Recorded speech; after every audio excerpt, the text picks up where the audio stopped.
Come hang out, everybody. Bring your pens, bring your pencils, bring whatever your drawing tablet. Right now, I'm laying on my couch, surrounded by my dogs. By the way, if you hear noises, there are construction workers right outside my building. Okay, let's start the hangout.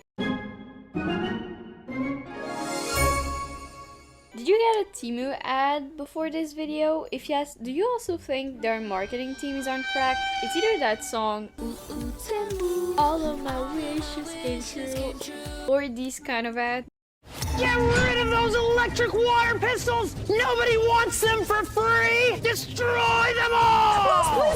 But Shop Like a Billionaire, I think, is the worst out of the bunch. It sounds so much like an AI generated song, and this thing has been stuck in my head for like not a year, I don't know, but a very long time. While we're on the topic of songs, I've been stuck in an 80s rabbit hole recently, and this was triggered by me finally watching Cobra Kai. I really enjoy checking out this soundtrack on Spotify once I'm done watching anything, and Cobra Kai had mostly songs from the 80s, which I love because I was always a big 80s music nerd. And so for a week I was re-listening to my 80s songs or 80s infused songs, and one thing led to the other, and I got into movies from this era as well. I started with Girls Just Want to Have Fun, then I watched Say Anything, which was freaking good and didn't expect the dad to finish in jail. Oh, spoiler, sorry. Forget I said anything. I stopped with the movie Can't Buy Me Love, which I didn't watch until the end because I have a very valid reason. Really not valid, I just got secondhand embarrassment. Cindy, the prettiest and most popular girl in the high school, went to this party with an outfit she borrowed from her mom's closet that was really expensive, and some guy ruined her outfit. And then we have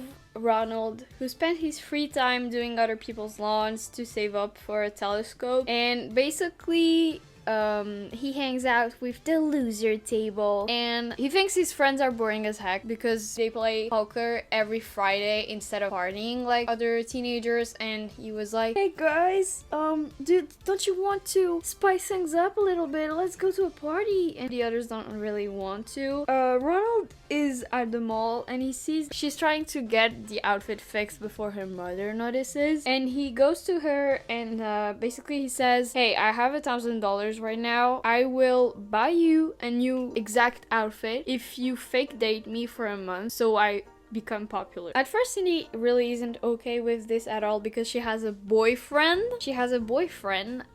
Who is away doing football. She was a little uncomfortable and she didn't really want that. He convinces her and he rents her, and Ronald already had some great friends, but he ditched his friends just so he could become popular by hanging out with Cindy's group of friends. But basically I decided to stop watching because of this exact scene. Yes, please. Thank you. All right, bye-bye. Good morning. Well, how was your weekend? Oh, it was great. How was yours? Well, Friday, nearly got my face rearranged by a visiting fan trying to save you a seat. And Saturday, you stood us up the cards. And hey, Sunday, never returned any of my calls. Sam, I'm sorry. Yeah, for which one? I said I'm sorry. Can we please terminate this? Fine. Hey, Ken. Let's do something this weekend, just me and you. Okay, Friday night. I can't. Saturday. Well, I was thinking more like Sunday afternoon. Great, I'll call you for an appointment. Oh, great. All right. I'll see you Sunday. Yo, gentlemen, there. How's it going? Boo! Ronald, tomato, tomato, tomato. Ronald Miller, more like Ronald McDonald. You look like a real clown right now. Oh my god, I felt so bad. I had to close my computer screen and never went back to it again. It's so predictable too. This empty promise can only lead to him ditching his friends anyways, and then forgiving him at the end when he realizes being popular isn't that great. So annoying. After that, the 80s rut was over. I did watch the movie Totally Killer, which takes place in the 80s in most of the scenes, and honestly it was okay. I'm not a big fan of slasher movies, but for a first it was fine. But The Mask, horrifying. Recently I've been wondering about what lmao is doing these days. You know, the app lmao, the love child of Reddit and Discord that was exclusively used by tweens in the mid-2010s. That app. I had my lmao phase when I was younger. I would go there to pretend I was a witch in Hogwarts on the Harry Potter community thing, and I created basically this character with intricate layers and family history rooted in the Harry Potter world, just so I could chat with people on this app, and you just had to be there. Honestly, it was so fun since it was mostly kids over there. Like, I had zero creepy experiences, but again, anyone could have been a weird middle-aged guy, so yeah. The Harry Potter fans were going crazy on lmao. Like, I remember the Harry Potter community being the most crowded one out of every other one I was on, and even at 10 p.m. I remember one time I looked up on my tablet and there were like dozens of kids still there. So even though I wasn't a huge fan of the books or the movies, I still stayed because you could have the most fun on there. Are there still people on the app? It looks abandoned, to be honest. Most people probably moved to that app, Character AI. People are going ham on lines of code. I don't know if I should laugh or be genuinely concerned. There's a species of jellyfishes that are immortal. You might buy a jellyfish that was alive during the 1920s when swimming in the sea. Basically, they copy their genes to create identical jellyfishes. It's more like clones than immortality now that I think of it, but it's still crazy. One thing I think about a lot, for no reason really, it's just on my mind a lot, is how do they pack the Laughing Cow cheeses? Do they pour the cheese in the foil triangles, or do they pour them in a mold and then put them in the triangles, or do they pour them in a circle and then cut it in triangles and then put it in the foil? I'm leaning more towards the second answer, to be honest. Imagine if the world was like in TikTok POVs, where when they take a pill at 17 they know how to levitate or read minds or cook eggs with their laser eyes or whatever. Or the ones when you can know your soulmate in advance. It's basically a Seikike episode, except there's a floating text bar above your head. And since the others see the text on the right side, does that mean that the letters are mirrored for you? And honestly, most of these POVs I feel like are just rip-offs of already existing storylines. But when is an influencer finally making a POV of a 50-year-old who gained the ability to harvest fruits on his head? I would watch that gladly. Does he sell his fruits? Does he end up coming out 10 years later with a book that describes how this ability ruined or changed his life for the better? Also, he can never lie down ever again, now that I think of it, because of the soil that's on his hair. Does he just sleep standing? Does he just never lay at all? Unless he comes up with a box head or something to put on his head. So he just carries some pounds on his head. Is his head like super jacked or something? What does he call his fruits? Does he just give them his name? Imagine someone listening with their fruit salad. Oh, I have mangoes, strawberries, and rubber toes.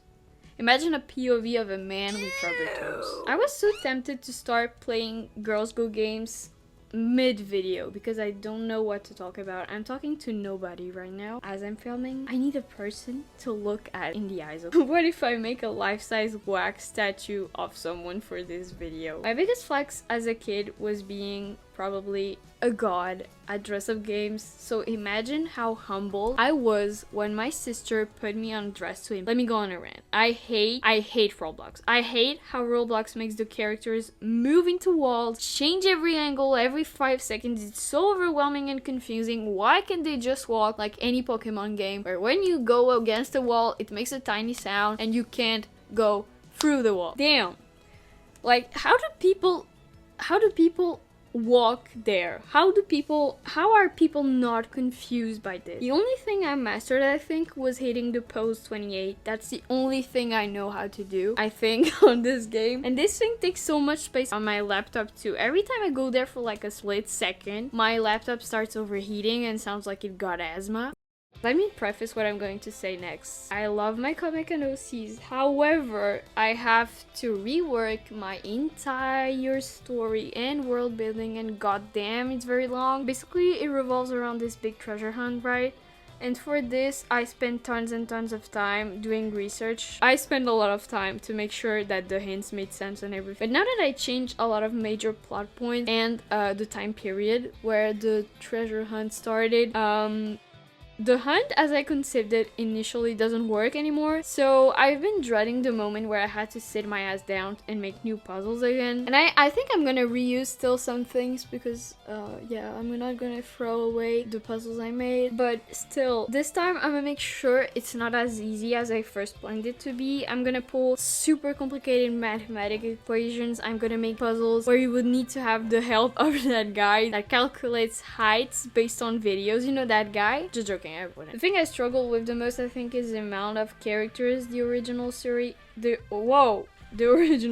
used to have. So I shrank this number significantly so I could avoid having half-baked characters. So now I hope I will only deliver good ones that are really well developed. Guys, I have to get my wisdom teeth renewed soon, and you know what? I'm not scared of the surgery, I'm scared of the anesthesia. I could literally reveal embarrassing stuff to my dentist. I think I'm gonna pick the option without anesthesia just to make sure that doesn't happen, and who cares if I suffer, right? It's a one-time thing, not like secondhand embarrassment which lasts forever. Look, usually I don't fear social anxiety or anything social in general, but to think that I could say something disturbing to my dentist is absolutely horrifying. It's not that I have messed up secrets or anything, but who knows what my brain might come up with when under drugs, you feel me? Imagine if I say that I had kidnapped someone when it's really not true, or that I had been kidnapped. Look in the mirror, as beautiful as art.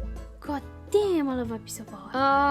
I think this is not the best illustration I've done because I don't really like the color in the background, but at the same time, I really didn't know what to put there. But I still hope you guys enjoyed this, and that I didn't distract you too much from drawing. See you in the next one!